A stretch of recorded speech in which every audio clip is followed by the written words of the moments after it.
I should have known something was off the second Ellie walked through the doors of the Havelock Academy gym.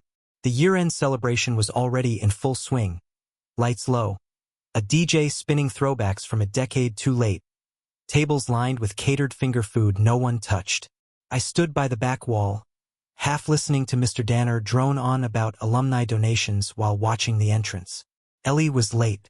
Not fashionably late. Not caught in traffic late. Deliberately late. And when she arrived, it hit me like a punch I never saw coming. She wore the red dress. You'd have to understand, this wasn't just any dress. It was the dress. The one she bought on impulse from some boutique downtown 3 years ago and wore only twice. Once to an out-of-town wedding where she didn't know anyone. Once to a fundraising gala when she wasn't even on the invite list, but ended up on every photo because she looked like someone people should have already known. That dress had power, and Ellie knew how to use it. The second she stepped inside, the air shifted. Conversations stuttered. Heads turned. Even Danner lost his place. Her hair was curled just the way she likes when she's showing off. Not soft or loose, but deliberate, sculpted. Her heels clicked with confidence, and that smile, wide, dazzling, and just shy of genuine, was aimed with sniper precision. I stood there watching her work the room like a seasoned politician.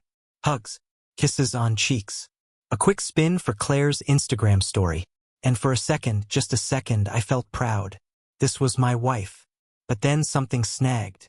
Not in the literal sense, the dress was flawless.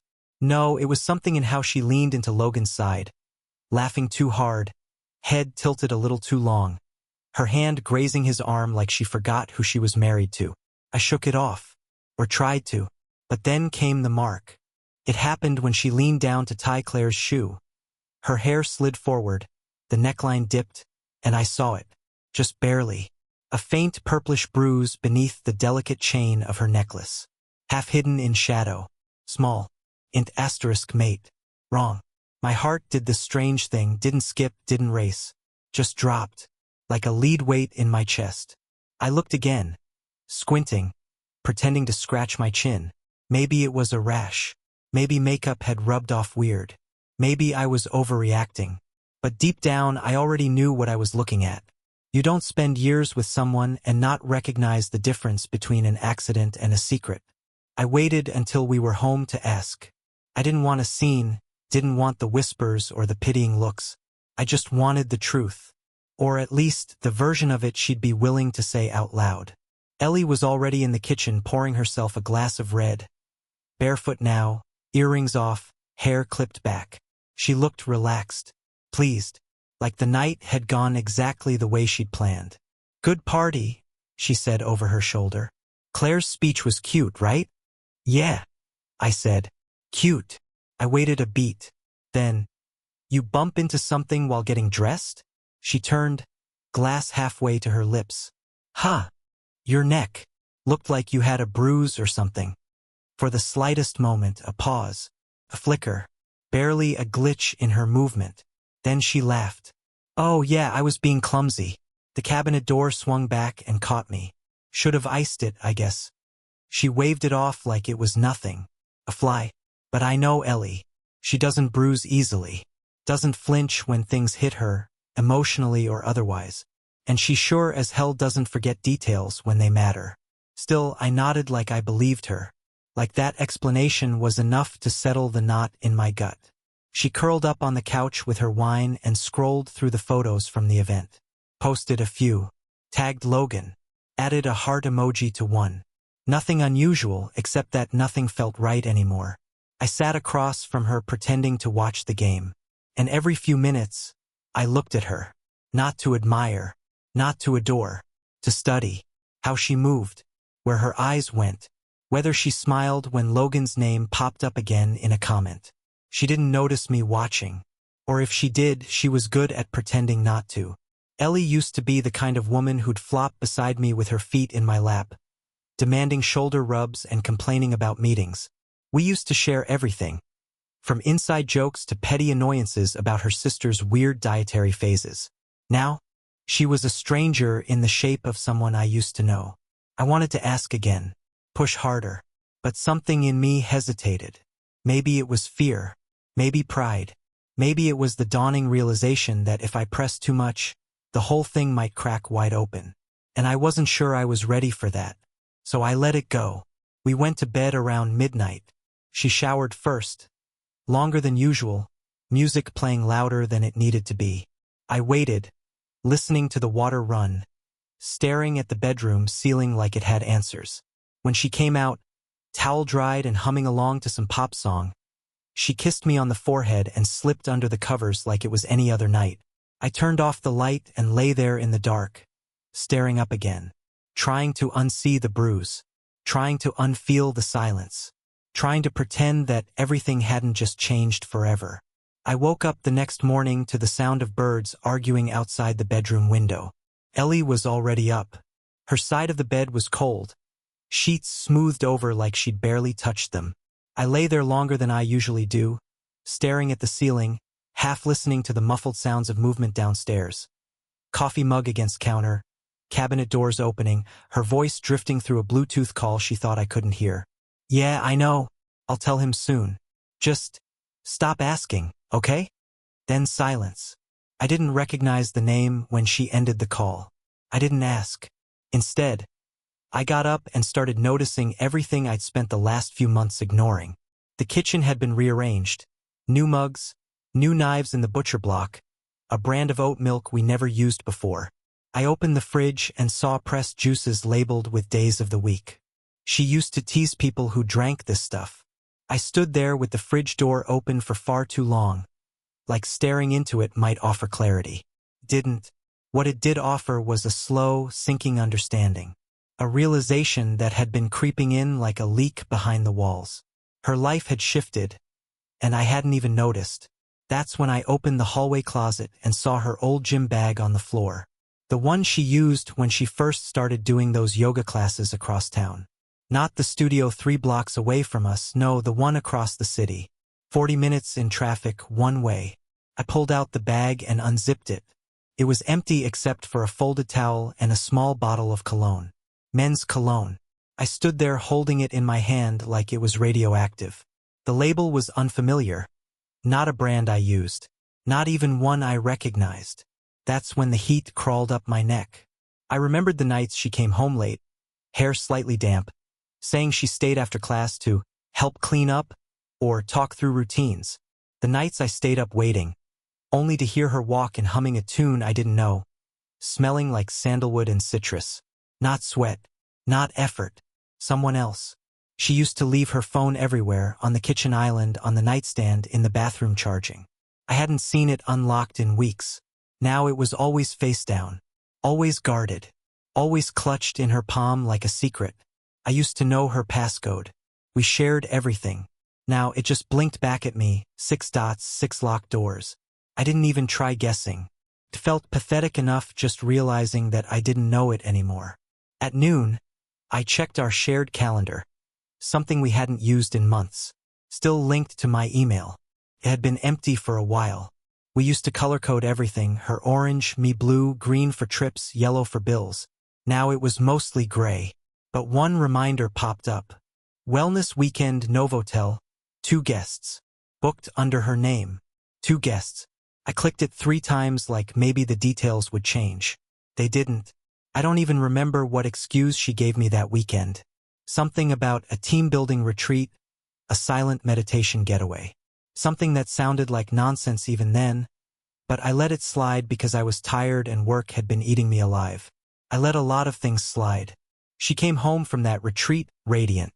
Skin glowing, hair still damp, voice soft. I asked how it was, and she kissed me like she'd just come back from war. Said, exactly what I needed. Yeah, I bet. That afternoon, I walked through the house like it belonged to someone else. I passed our wedding photo on the mantel. She looked so young in it. We both did. That version of us didn't exist anymore. I started opening drawers not in a panic, in quiet curiosity, looking for truth in the spaces where we once kept it. I found receipts from places I'd never been, notes scribbled on the backs of napkins, a pair of men's sunglasses in the laundry room basket. That was the moment I sat down on the stairs and stared at the wall for a solid hour. Because none of it was dramatic. None of it screamed betrayal. It all whispered it. That was worse. The clues weren't big. They were microscopic, scattered, embedded in everyday things. Her new playlist was full of songs I didn't recognize. The podcast she now listened to while cooking. A relationship series hosted by a couple I'd never heard of. The same one she once said sounded cringe. Her fitness tracker was synced to our shared app. She'd forgotten to disconnect it. I opened it and saw a spike in steps at 2:03 a.m. Last Wednesday. Over 4,000 steps logged between 2 and 3 in the morning. That was the night she claimed she couldn't sleep, that she'd gone downstairs for tea and ended up doing yoga to calm her nerves. I believed her. I brought her the blanket afterward. She thanked me with a kiss on the cheek. I remember that kiss now. Felt misplaced, like she didn't know where else to put it. I didn't say anything when I found the tracker entry. I didn't call her out. I just let it sit. Let the truth build its quiet little case. Later that evening, she told me she'd signed up for a weekend retreat again. Solo reset, she said. No phones allowed this time. Just silence and nature. I nodded. Told her I hoped she found what she was looking for. She smiled and kissed me on the forehead. That's the thing about betrayal. It doesn't always arrive with screaming or broken plates. Sometimes it's in the way someone moves just a little too smoothly through a lie. Sometimes it's in how calm they seem while your heart is breaking. And sometimes it's in the bruise they forget to cover. I didn't plan on driving to the hotel. Not consciously, anyway. I told myself I was just getting some air. Just needed a break from the house. From the rooms filled with half-truths and silence. But somewhere between my front porch and the freeway off-ramp, my hands steered me where my heart had already decided to go. The hotel was 35 minutes away. Mid-tier, polished, the kind of place that called itself a boutique experience to distract from how beige it really was. Not romantic, not flashy, but discreet. That meant something. The booking was still sitting in our old shared calendar. A digital ghost she forgot to delete. One click gave me the name, the dates, and the reservation number. She hadn't even bothered to use an alias. That somehow stung worse. It made me feel invisible, like she didn't think I'd ever bother to look. Or worse, that she didn't care if I did. I pulled into the parking lot and sat there for a long time. I wasn't sure what I was doing. I didn't have a plan. I didn't even know what I hoped to see. But some part of me needed confirmation. Needed the lie to finish its sentence. The lobby was all marble tile and soft jazz, generic enough to be anywhere. I parked across the street in a pharmacy lot and waited, angled in a spot with a clear view of the front doors. The afternoon sun had started its descent, casting everything in that golden hour glow that makes even the worst moments feel cinematic. And then I saw her. She stepped out of the elevator laughing, hair tousled like it had been touched a little too much, cheeks pink, wearing a loose sweater that wasn't hers. Next to her was a man I hadn't seen in years. Mason. I knew him immediately. You don't forget the face of someone your wife once told you not to worry about. He was taller than I remembered. Maybe it was the boots. Or maybe it was just the knowledge now, the new lens through which I saw him. His hand brushed her waist as they walked past the lobby cafe. Not clingy, not possessive, just casual. Like they'd done it 1,000 times before. Ellie smiled up at him in a way I hadn't seen in months. Relaxed. Effortless. Happy. They stopped by the hostess stand, and she tucked her hair behind her ear. It was the kind of gesture I used to think was cute. The kind she used to do when she was nervous around me. Now she looked anything but nervous. I didn't move. Didn't get out of the car. Didn't make a scene. I just sat there watching her live a life I wasn't invited to. When she spotted me, and she did eventually, her face froze. Mid-smile. Mid-laugh. Her mouth didn't close all the way. Her eyes didn't blink. Just this slow realization that whatever illusion she had created had just shattered on the other side of a glass door. She didn't run. She didn't wave. She didn't come outside. She turned back toward Mason like maybe if she kept pretending, it wouldn't be real. I didn't wait for what came next. I backed out slowly, turned the corner, and let the building disappear in my rearview mirror. I don't remember the drive home. Just streetlights blurring into each other, radio static. The tight grip I had on the steering wheel like it might be the only thing holding me together. When I got back to the house, I sat in the car for 10 minutes with the engine off, just breathing. I didn't cry. I didn't scream. I just sat. Because now I knew. Not just suspected. Not just wondered. Knew. And knowing is a different kind of pain. It's colder. Quieter. Like the bottom dropped out of something you didn't realize had a floor. Inside, everything looked the same. The dishes from last night still in the sink. The mail untouched on the counter. The couch blanket twisted the way she always left it after falling asleep watching some drama I never cared about. But everything had changed. And I knew I couldn't go back. I didn't confront her that night. She didn't come home. Didn't call. Didn't text. And I didn't chase. For the first time in a long time, I didn't want to know what excuse she'd try to feed me. Didn't care to hear how it wasn't what it looked like. Because it was what it looked like. Exactly. It looked like distance. It looked like betrayal dressed in soft sweaters and hotel lighting. It looked like someone who didn't think I'd be watching. And that was the part one couldn't shake. She didn't just cheat. She forgot me. Like I was a footnote. A background actor. And maybe that's what I'd become. But not anymore.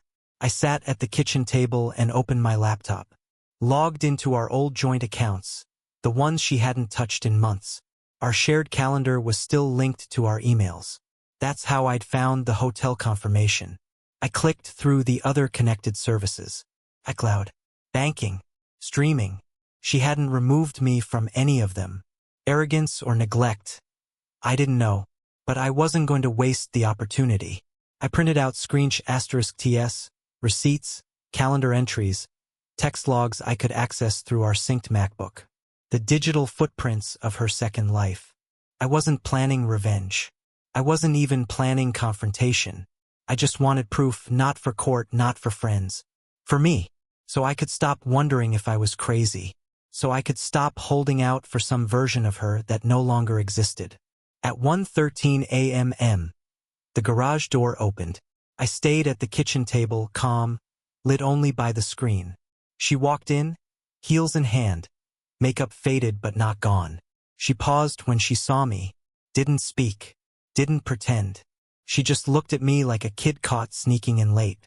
And for the first time in our marriage, she didn't offer an excuse. Didn't say, "Sorry I'm late," or "Traffic was insane." She just stood there. That silence said everything. And I nodded. Just once. Then stood up. Passed her without a word. Climbed the stairs. Closed the bedroom door. And locked it. Not out of spite. But because silence was the only honest answer left. I didn't sleep much that night. Not because I was tortured or heartbroken or even angry, though I was all of those things in different doses, but because my brain wouldn't shut off. Something had snapped. Not loudly, not all at once. It was a quiet snap. The kind that leaves things hanging by a single thread. By morning, I was up before sunrise, sitting at the kitchen table with a cup of coffee gone cold. The documents from our shared accounts still spread out in front of me like a crime board. Ellie never came upstairs. I heard her moving around once or twice, maybe grabbing water, maybe checking her phone, but she didn't try the door, didn't knock. That silence, the same one she handed me in the hotel lobby, had settled over us like fog. And in that silence, I made a decision. I went to the file cabinet in the den, the one that held 15 years of our life in paper. Bank statements, tax forms, birthday cards we couldn't throw away. I pulled out the file labeled Education Fund Logan and Claire. I ran my fingers over the label. I remembered writing it in all caps, using a Sharpie like it was permanent. Like that label was a promise we couldn't break. Every holiday bonus I'd ever earned, every side gig, every canceled trip or postponed purchase, we'd funneled all of it into that account. I'd always told myself it was worth it. Not for praise, not for thanks, for their future. That's what I believed. But as I sat there rereading the last quarterly statement, something shifted. Not with anger, not with revenge in mind, with clarity. Ellie had made her choice. Logan and Claire had too, in quieter ways. In the way they followed her lead. In the way they looked through me more and more often, like I was an extra in their real story. And then there was Jamie, Ellie's niece, the quiet one who never asked for anything. She was the only one who stuck around after dinners, stacking plates, washing pans while the others scrolled or vanished. The one who always asked me about work, about books, about things no one else thought to care about. I remembered one night last spring when I found her sitting in the garage next to my old Chevy, reading a scholarship packet with her knees pulled to her chest. She didn't hear me walk in. I asked her what she was doing and she jumped, embarrassed. "Just looking," she said. "Not for me, just curious." But her eyes had that heavy look, the kind that knew not to expect anything. And yet she kept showing up, helping, listening, respecting. So I did what I never thought I'd do. I moved the money, not impulsively, not all at once, but deliberately, over a weekend. I created a new trust account, not in Ellie's name, not tied to our old structure, but independent, untouchable. Jamie's name was on it, all of it. The process took hours. I called the bank, filed forms, sat on hold with a financial advisor who said, "Are you sure you want to do this?" More than once. "Yes," I told him. "I'm sure." I wasn't punishing anyone. I was simply rerouting the future to someone who had earned it.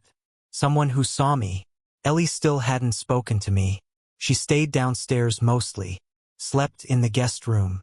We passed each other once in the hallway and exchanged nothing but eye contact. I could see it in her face.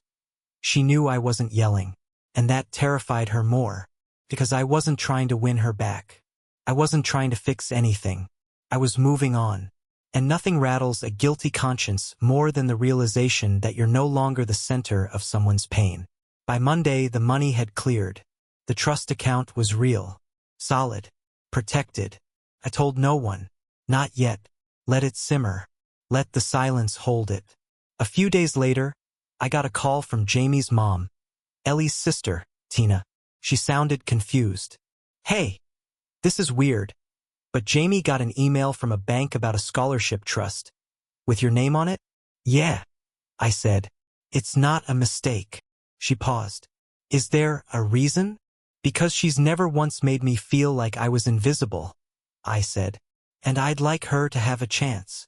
Another pause. I could hear the emotion in Tina's breathing. "I don't know what to say. Tell her to use it." "You sure?" "Absolutely." I ended the call and didn't mention it to Ellie, but I could feel the ripple. That night, she opened her mouth to speak twice and stopped both times.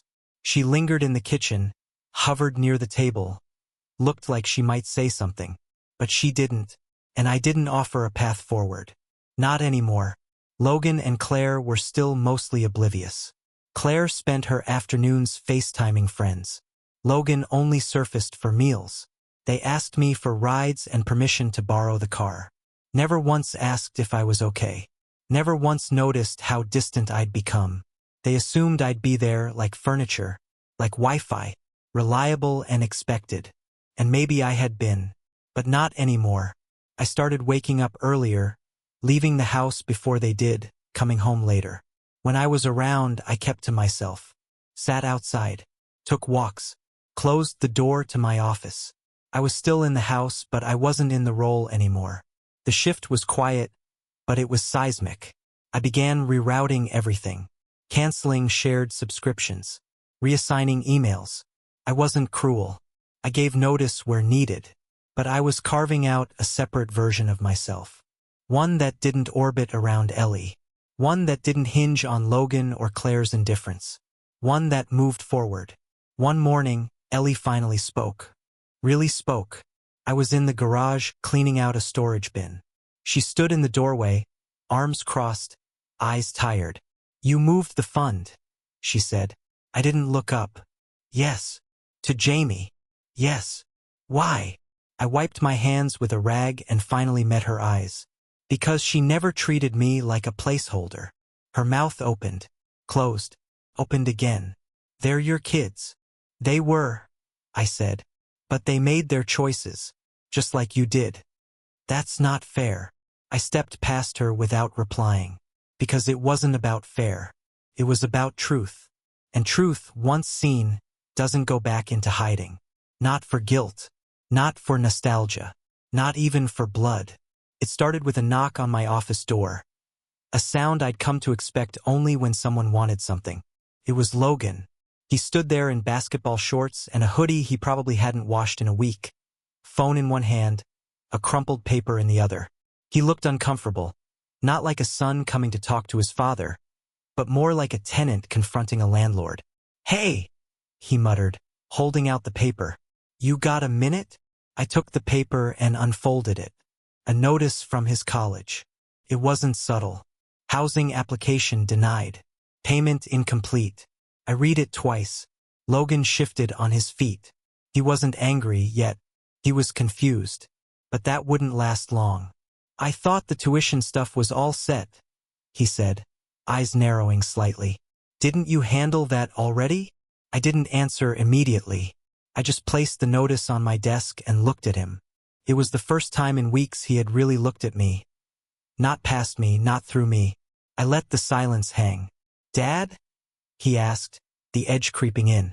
"Did something happen?" "Yeah," I said calmly. "Something did." He stared at me, waiting for the explanation he thought he was owed. The truth is, I had given these kids everything. Not just money, but time, guidance, structure. I went to every school event, sat through every awful band concert, coached baseball even when I hated it. I had earned the benefit of the doubt, but they didn't offer it. "Why didn't you tell me something was wrong with the account?"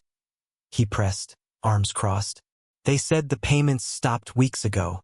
What happened?" "What happened," I said slowly, "is that I stopped paying for people who stopped seeing me." That knocked him off balance. "What?" I stood and picked up the statement again, holding it between two fingers like it was just paper and not a live wire. "You haven't spoken to me about anything real in months, Logan. Not once. Unless you needed gas money or your phone was acting up." "That's not fair, isn't it?" I cut in. "Because I remember your tone pretty clearly every time I said no to something minor. I remember the eye rolls, the slamming doors. You follow your mom's lead on everything. Don't even check if it's true. Just assume I'm the problem." "That's not," he stopped. Couldn't finish. The foundation had cracked. He felt it, but he didn't know how deep it ran. I walked around the desk and handed him the letter. "You're old enough to fix this now," I said. "Figure it out." He stared at me like I was speaking a foreign language. "So that's it," he said, voice rising. "You're just done? You're cutting me off?" "No," I replied. "I'm letting you go. You're almost 19. I did my part. You chose distance. I'm choosing clarity." He didn't take it well. Slammed the door on his way out. Yelled something to Claire about how I'd lost it. Ellie came into my office 10 minutes later like a storm had sent her. "What the hell is going on?" she demanded. "Logan just told me you pulled the education fund?" I leaned back in the chair, calm. I'd been expecting this. "I didn't pull it. I redirected it." "To who?" she snapped. "To Jamie?" I didn't answer. I didn't have to. "Unbelievable," she whispered, pacing now. "You're punishing them for something I did?" I stood. "No, Ellie. I'm just done pretending we're a team. They're your children. And what have they been to me lately?" I asked. "Logan calls me when his apps won't load.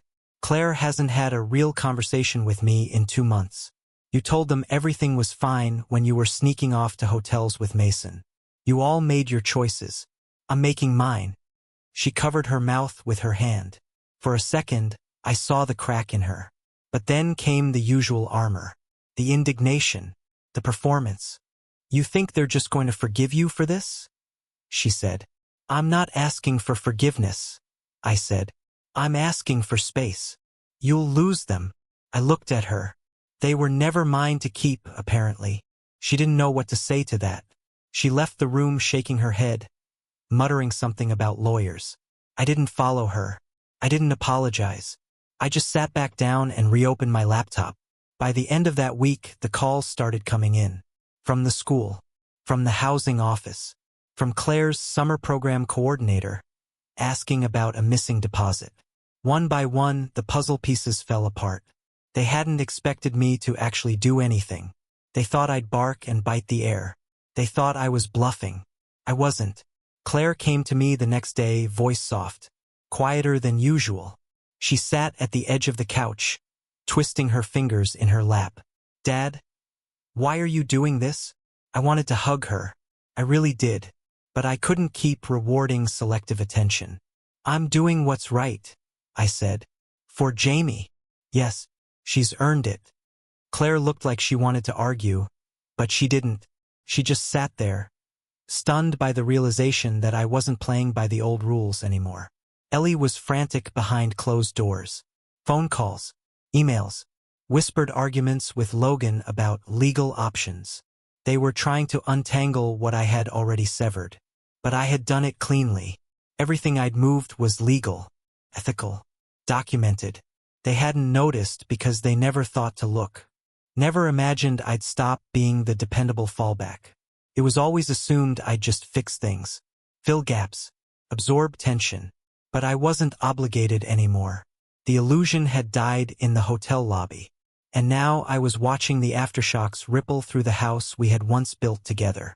Logan stormed out a few nights later. Said he was going to stay with a friend who actually gives a damn. Ellie let him go. Didn't even flinch. Claire started asking more questions, her voice a mix of fear and curiosity. She wasn't angry, just lost. But none of them asked me why I'd done it. They didn't ask what I'd seen, who I'd seen her with. They didn't ask how I felt watching my wife's body language change for a man I was told not to worry about. They just assumed I would return to form. But I wasn't going back. You can't return to a room that's already burned. You just walk away and let the ashes settle.